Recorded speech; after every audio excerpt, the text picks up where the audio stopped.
আসসালামু আলাইকুম, সবাই কেমন আছেন? আশা করি ভালো আছেন। আমরাও আল্লাহর রহমতে আপনাদের দোয়ায় ভালো আছি। কিন্তু আমার মাও অনেক অসুস্থ, আপনারা অনেক দিন ধরে জানেন। আমরা আমাকে নিয়ে দৌড়াদৌড়ি করতেছি হাসপাতালে। তো হাসপাতালে তো ভর্তিও করলাম, অপারেশনও হলো আলহামদুলিল্লাহ। কিন্তু মা এখনও সুস্থ হয় নাই। তো এই ব্যস্ত ঢাকা শহরে চলে আসলাম। আমরা এখন আছি 12 তলায়। বিল্ডিংটা হচ্ছে 17 তলা, তো 12 তলায় আছি। দেখেন বা ঢাকা শহর কত ঘর বাড়ি, কত কিছু, শুধু বিল্ডিং আর বিল্ডিং দেখা যাইতেছে। তো মাকে নিয়ে হাসপাতালে দিন কাটাচ্ছি। সকালে অনেক বৃষ্টি হলো, এখন অবশ্য বৃষ্টি নাই। তো আমরা কখন যাইতে পারি বাড়িতে জানি না। আমার শরীরটাও সুস্থ হচ্ছে না। তো অপারেশন হওয়ার পর তো আর ছেড়ে দেয় না, নিম্নে 3 দিন 4 দিন থাকতে হয়। তো সেই জন্যই আমরা হাসপাতালে আসি। আমরা একটু সুস্থ হলে আমরা বাড়ি চলে যাব। সবাই দোয়া করবেন। তা আমরা সকালে নাস্তাটা এখান থেকে করি, আর দুপুরের খাবারটা আব্বা বাসা থেকে আনে। আবার বাসায় এখানে লোক আছে, রান্না করে দেয়। আজকে আলহামদুলিল্লাহ সারাদিন মোটামুটি ভালোই কাটলো।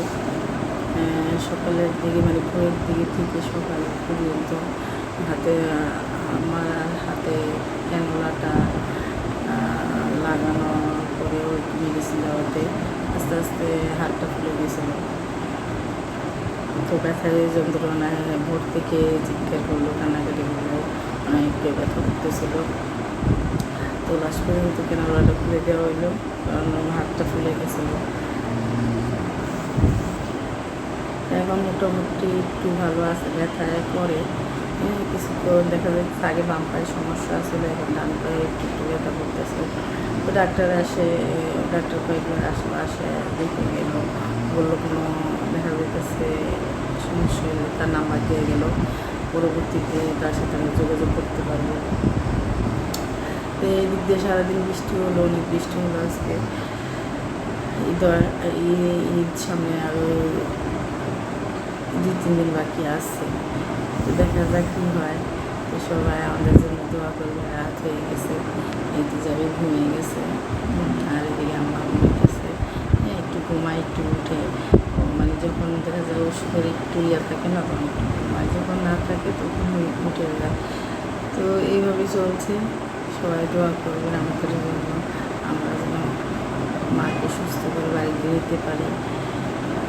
জানি না কী হয় বাইরে, যাদের বাবা মা নাই তারাই জানে। আলহামদুলিল্লাহ আমার বাবাও আছে, মাও আছে, দিকদের ভাগ্য ভালো। তো সবাই দোয়া করবেন যেন আমাদের মাথার উপরে এই ছাদ ফুটে যেন থাকে। মা বাবা না থাকলে খুব কষ্ট, যাদের নাই তারাই জানে। এখন রাত 2টার কাছাকাছি। তো সন্ধ্যায় হালকা পাতলা নাস্তা এনে খাওয়াইলাম আমারে। আর হচ্ছে ডাক্তার তো একটু পর আসতেছে, ওষুধ খাওয়াইতেছে, বিভিন্ন মেডিসিন দিতে আসছে, কিছু কিছু ওষুধ দিতেছে। ডাক্তাররা আবার যাওয়ার সময় আমাদেরকে লিখে দিব, অনেক কিছু কিছু ওষুধ নিয়ে দিতে হবে বাড়িতে। তারপরে যে দেখে গেছে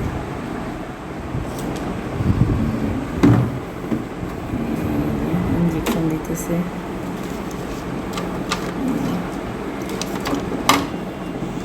আর ওষুধ আছে এখানে, তারপর সাপোজিটর আছে, অনেক কিছুই কিনে যা প্রয়োজন তাই দিচ্ছে।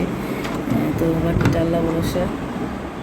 তো ওদিকে বাড়ি খালি, বাড়িতে ছোটো বোন আছে, আবদুল্লাহ আছে, আবদুল্লাহ আয়েশা আছে, ওদের রেখে আসলাম। বাড়িতে লোকজন নাই, ঈদের সময় বেশিরভাগ চোরের সমস্যা হতে পারে। তারপর আলহামদুলিল্লাহ আল্লাহ ভরসা, আল্লাহর উপরে তওয়াক্কুল করে রেখে আসলাম। জানি না এইভাবে কতদিন। সব কিছু নিয়েই সমস্যাতে আছি। কিছু জিনিস আছে টাকার কাজ করতে হয় না, আর কিছু জিনিস আছে মুখের জিনিস টাকা হয় না। তো এরকম একটা অবস্থা। এখন বর্তমানে টাকার সংকটই বেশি, কারণ অপারেশনে প্রচুর টাকা লাগলো, আরও রাখবো ভবিষ্যতে। এক মোড়ে বান্ডিল বান্ডিল টাকা দিলাম, তারপরও মা যেন সুস্থ হয়। আশা করি নিজের পায়ে হাঁটতে পারবো, কারণ নিজের পায়ে যে চলা, টয়লেট, তারপর হচ্ছে খাওয়া দাওয়া, একটু গা গোসল দেওয়া, এটাই নিজের পায়ে নিজের হাতে যদি না করতে পারে খুবই কষ্ট।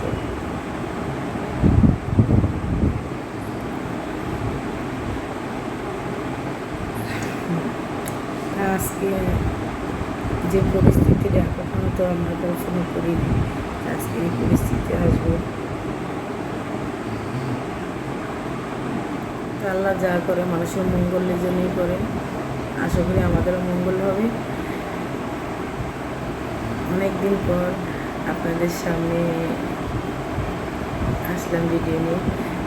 হয়তো কয়েকদিন আগে একটা ভিডিও ছাড়ছিলাম হাসপাতালে। তো বর্তমানে ফ্যামিলি বিভিন্ন সমস্যার জন্য ভিডিও আপলোড করা হচ্ছে না, শুধু শর্ট ভিডিও ছাড়ছি, লাইভও আসতেছি না, আপনারা জানেন।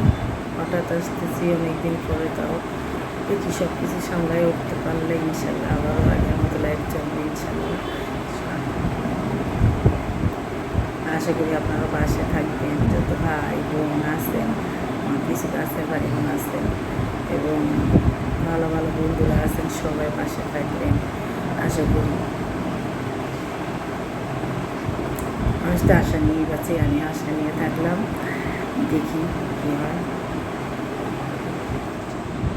আপনারা কারা কারা হাসপাতালে থাকছেন, অভিজ্ঞতা আছে একটু কমেন্ট করে জানাবেন। আমরা তো থাকতেছি, যাবেন ওই যে ঘুমাই গেছে, ঘুমাইছিল নানির কাছে, ঘুমাইছিল তো সিট তো ছোটো পরে যাবে, তো এই জন্য গেছিল যাবেন। গতকাল ছিল যাবেন ওর নানার বাসায়। তো নানার তো ঢাকাতে বাসা আছে আমাদের, তো ওই বাসাতে ছিল, আজকেও যেতে চেয়েছিল। তো বারবার আবার দৌড়াদৌড়ি করে নিয়ে আবার রাতে একবার আসছে, আবার যাইব আর কি, আজকে যাবে রয়েছে। তো আমরা হয়তো আগামীকালকে সকালে যেতে পারি যদি ডাক্তার ছাড়ে। তো সব কিছু ঠিকঠাক থাকলে আর কি, এই আর কি। অনেকদিন পরে আপনাদের সাথে গল্প করলাম, যদি ভিডিওটা ভালো লাগে শেয়ার করে দেবেন। তো আজকে কয়েকদিন ধরেই সবাই দৌড়াদৌড়ি করতেছে, আপনারাও বয়স্ক মানুষ, তাই সামনে কোরবানি একটা আছে, তো জানি না কোরবানি দিতে পারবো নাকি, তারপরও আশায় আছি। সবাই দোয়া করবেন। এই রাতের বেলায় শেষ করলাম আজকে ভিডিওটা, সবাই আমাদের জন্য দোয়া করবেন, আমরাও দোয়া করি। আপনারা সবাই ভালো থাকেন, সুস্থ থাকেন, নিরাপদে বাড়ি যান, সবাই ঈদে বাবা মার সাথে ঈদ পালন করেন। সবাই ভালো থাকবেন, সুস্থ থাকবেন। আল্লাহ হাফিজ।